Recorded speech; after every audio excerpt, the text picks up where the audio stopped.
നമസ്കാരം, ഭാരത് ലൈവിലേക്ക് സ്വാഗതം. കേരളത്തിൽ ഒരു വിദ്യാഭ്യാസ മന്ത്രി ഉണ്ടെന്നാണ് വയ്പ്.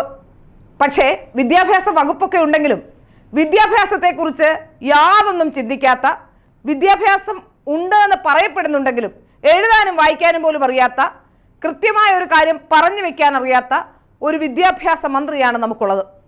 ഏതായാലും അദ്ദേഹത്തിന് താല്പര്യം വിദ്യാഭ്യാസ വിഷയങ്ങളിലല്ല, മറ്റു പല വിഷയങ്ങളും അദ്ദേഹത്തിന് താല്പര്യമുണ്ട്. പക്ഷെ ആ വിഷയങ്ങളിലൊന്നും അദ്ദേഹത്തെ മന്ത്രിയാക്കുന്നുമില്ല. യഥാർത്ഥത്തിൽ വിദ്യാഭ്യാസ വകുപ്പിൽ നിന്ന് അദ്ദേഹത്തിനെ മാറ്റി നിർത്തേണ്ട സമയം എന്നേ കഴിഞ്ഞിരിക്കുന്നു. ഇപ്പോൾ നോക്കൂ, ഏറ്റവും പ്രധാനമായി പുറത്തു വരുന്ന വാർത്ത 9ാം ക്ലാസ്സിൽ പഠിക്കുന്ന കുട്ടികൾക്ക് ചോദ്യപേപ്പർ ഇല്ലാതെ ആദ്യമായി പരീക്ഷ നടന്നിരിക്കുന്നു എന്നുള്ളതാണ്. ചോദ്യപേപ്പർ അച്ചടിക്കാതെ വായിച്ച് കൽപ്പിച്ച് പരീക്ഷ എഴുതുന്ന സമ്പ്രദായം ആദ്യമായി കേരളത്തിൽ വന്നിരിക്കുന്നു. ഏതായാലും ചോദ്യപേപ്പർ അടിക്കാൻ കാശില്ലാത്തത് കൊണ്ടാണോ, അതോ ശിവൻകുട്ടിക്ക് താല്പര്യമില്ലാത്തത് കൊണ്ടാണോ, അതോ കുട്ടികൾ ഇങ്ങനെയൊക്കെ വിദ്യാഭ്യാസം ചെയ്താൽ മതിയെന്നാണോ എന്ന് അതിന് വിശദീകരണം തരേണ്ടത് ഇപ്പോൾ വിദ്യാഭ്യാസ മന്ത്രിയായിരിക്കുന്ന ശിവൻകുട്ടിയാണ്. ഏതായാലും ശിവൻകുട്ടിക്ക് അത് പറയാൻ കഴിയുമോ എന്ന് അറിയില്ല. അദ്ദേഹത്തിന് നാക്കുളുക്കാതെ ഒരു കാര്യം സംസാരിക്കാൻ പോലും അറിയില്ല. ഏതായാലും നമുക്ക് അദ്ദേഹത്തിന്റെ മറ്റു ചില പ്രവൃത്തികളെ കുറിച്ചൊന്ന് ചിന്തിച്ചു നോക്കാം.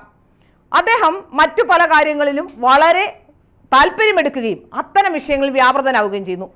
അദ്ദേഹത്തിന് വലിയ താല്പര്യമായിരുന്നു ഈയിടെ UP-യിൽ നിന്ന് വന്ന വൈറൽ ഗേൾ മൊനാലിസ ഭോസ്ലെയുടെ വിവാഹം നടത്താൻ. ആ വിവാഹം നടത്താൻ അദ്ദേഹം കാട്ടിക്കൂട്ടിയതെന്താണെന്ന് നമുക്കറിയാം. ഏതായാലും വിദ്വാൻ അധികം താമസിയാതെ ജയിലിലേക്ക് പോകാനുള്ള വഴി തെളിയുന്നു എന്ന് മനസ്സിലാക്കാൻ സാധിക്കുന്നു. അപ്പോഴാണ് വീണ്ടും മൊനാലിസ ഭോസ്ലെയെ നാട്ടുകാരുടെ മുന്നിലെത്തിച്ച് പുതിയ നാടകവും സിനിമാ സംവിധായകൻ കയറി പിടിച്ച ചരിത്രവും ഒക്കെ പറഞ്ഞുകൊണ്ട് രംഗത്ത് വരുന്നുണ്ട്. ഏതായാലും അതവിടെ നിൽക്കട്ടെ. അതുമായി ബന്ധപ്പെട്ടാണെങ്കിൽ അദ്ദേഹം മതേതരമാണ്, ഇത് കേരളമാണെന്ന് കാട്ടിക്കൂട്ടാൻ വലിയ ശ്രമമാണ് നടത്തിയത്. പിന്നീട് മറ്റൊരു പ്രധാനപ്പെട്ട സംഭവം ഉണ്ടായത്, നേമത്തിപ്പോൾ പരാജയഭീതിയിലായ അദ്ദേഹം അഘോരികളുടെ പിറകെയാണ്. സത്യത്തിൽ ഈ അഘോരികളെ ശിവൻകുട്ടി കൊണ്ടുവന്നതാണോ എന്ന് പോലും സംശയിക്കേണ്ടിയിരിക്കുന്നു. ശിവൻകുട്ടിക്ക് അഘോരികളെ കാണുമ്പോൾ വലിയ പ്രശ്നമാണ്. കുട്ടികളൊക്കെ പേടിച്ചു പോകുമെന്നാണ് പറയുന്നത്. കേരളത്തിലെ ക്യാമ്പസുകളിലെ മാഗസിനുകൾ പലർക്കും കാണാനാകാത്ത രീതിയിൽ അച്ചടിച്ചപ്പോൾ അത് ആവിഷ്കാര സ്വാതന്ത്ര്യമായിരുന്നു. ഇവിടെ ആർത്തവ കവാടം തീർത്തപ്പോൾ അതും ആവിഷ്കാര സ്വാതന്ത്ര്യത്തിന്റെയും സ്ത്രീ സ്വാതന്ത്ര്യത്തിന്റെയും ഒക്കെ പരിധിയിൽ വരുന്നതായിരുന്നു. ഏതായാലും ഇതുമായി ബന്ധപ്പെട്ട് നോക്കുകയാണെങ്കിൽ നമുക്ക് മനസ്സിലാക്കാൻ സാധിക്കുന്ന ഏറ്റവും പ്രധാനപ്പെട്ട വിഷയം നേമത്ത് പരാജയ ഭീതിയിലായിരിക്കുന്നു എന്നുള്ളതാണ്. ഇനി ഇതെല്ലാം ഇവിടെ നിൽക്കട്ടെ, എന്തൊക്കെയാണ് ശിവൻകുട്ടി കാട്ടിക്കൂട്ടിയത്? സത്യത്തിൽ ശിവൻകുട്ടിയെ കേരളത്തിലെ ജനത എങ്ങനെയാണ് കണ്ടത്? അഘോരികൾ കാണിക്കുന്നതിനും അപ്പുറം, ഒരുപക്ഷെ അഘോരികൾ മര്യാദയ്ക്ക് നടന്നു പോവുകയാണ്, പക്ഷെ അഘോരികൾ കാണിക്കുന്നതിനപ്പുറം നിയമസഭയുടെ ബെഞ്ചിൽ അദ്ദേഹം കാട്ടിക്കൂട്ടിയത് എന്തായിരുന്നു എന്ന് കേരളത്തിലെ ജനത മുഴുവൻ കണ്ടതാണ്. ഇതൊക്കെ നിൽക്കുമ്പോഴും അദ്ദേഹത്തിന് വിദ്യാഭ്യാസ വകുപ്പിനോട് തീരെ താല്പര്യമില്ല. അടുത്ത കാലത്ത് മറ്റൊരു പ്രധാനപ്പെട്ട സംഭവം ഉണ്ടായത് അദ്ദേഹത്തിന് താല്പര്യം മുഴുവൻ ആറ്റുകാൽ പൊങ്കാലയുമായി ബന്ധപ്പെട്ടായിരുന്നു. VV രാജേഷ് ഇഷ്ടിക പെറുക്കിയോ, VV രാജേഷ് ആരെയെങ്കിലും വിട്ട് അവിടുന്ന് വേസ്റ്റ് എടുപ്പിച്ചോ, ഇല്ലാത്ത വേസ്റ്റ് എടുപ്പിക്കാൻ ഞായറാഴ്ചകളിൽ തിരുവനന്തപുരത്ത് വേസ്റ്റ് നിർമ്മാർജ്ജനം ചെയ്യുന്ന പ്രക്രിയയില്ല. അങ്ങനെ ഞായറാഴ്ച ദിവസം, അതായത് ഈ ആറ്റുകാൽ പൊങ്കാല കഴിഞ്ഞ് അടുത്ത ഞായറാഴ്ച, ആ ദിവസമായപ്പോഴത്തേക്ക് ടൗണൊക്കെ ക്ലീൻ ആയി. ഞങ്ങളൊക്കെ റോഡ് വഴി പോയൊക്കെ നോക്കി എവിടെയെങ്കിലും എന്തെങ്കിലും വേസ്റ്റ് ഉണ്ടോ, ഒന്നും ഉണ്ടായിരുന്നില്ല.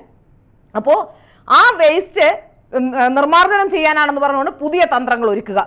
ഏതായാലും ശിവൻകുട്ടിക്ക് ഇതോടുകൂടി വീട്ടിലിരിക്കേണ്ടി വരുമെന്ന കാര്യത്തിൽ ഒരു സംശയവും വേണ്ട.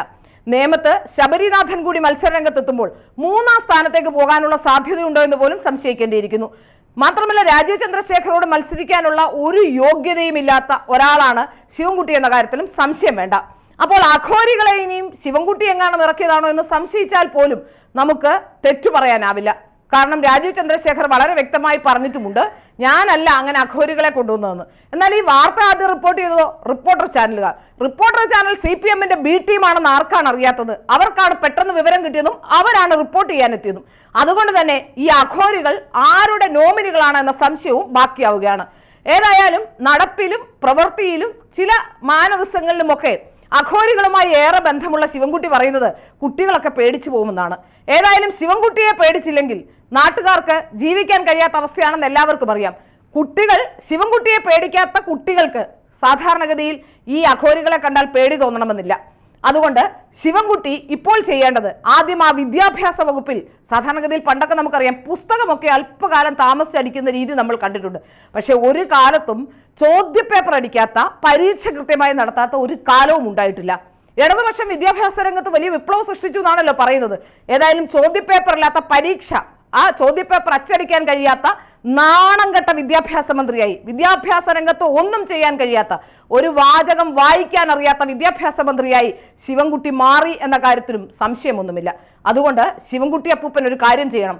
കുട്ടികളെക്കുറിച്ച് ആലോചിക്കാതെ തൽക്കാലം അല്പം വിശ്രമമൊക്കെ എടുത്ത് ഒന്ന് ഏതെങ്കിലുമൊക്കെ അഘോരികളുമായൊക്കെ ബന്ധമുണ്ടെങ്കിൽ അവരെയൊക്കെ ഒന്ന് നിയന്ത്രിച്ചുകൊണ്ട് മുന്നോട്ട് പോവുക. മറിച്ച് കേരളത്തിലെ വിദ്യാഭ്യാസ രംഗത്ത് എന്തെങ്കിലും മാറ്റം വരുത്തണമെന്ന് ആഗ്രഹിക്കുന്നുണ്ടെങ്കിൽ വേറെ ആരെങ്കിലുമൊക്കെ വിദ്യാഭ്യാസ വകുപ്പ് തൽക്കാലം ഇത് കഴിഞ്ഞാലും ഭരിച്ചുകൊള്ളും. ഇടതുപക്ഷത്തിന്റെ കാലം അവസാനിക്കാറായി. അതുകൊണ്ട് ശിവൻകുട്ടി അപ്പൂപ്പൻ ഇനി അധികം ബേജാറാവേണ്ടതില്ല.